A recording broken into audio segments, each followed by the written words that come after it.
দিশা কোথায় যাচ্ছিস? মা একে তুমি এসব বন্ধ করতে বলো না মা, এইরকম করে কেন যে কোনো একটা জায়গায় যাওয়ার আগে নিয়ে? কেন কি হয়েছে?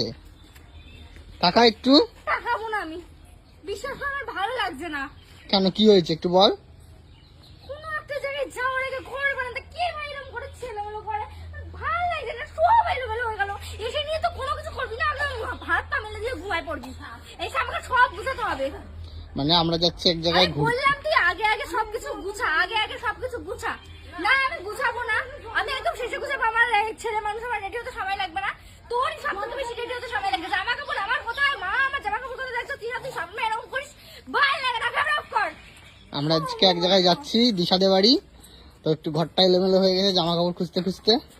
আমি একটু হলো না, আমাদের কি কান্না পাচ্ছে। আমি এলোমেলো করছি একটু, তাই তিশা এরকম করতেছে।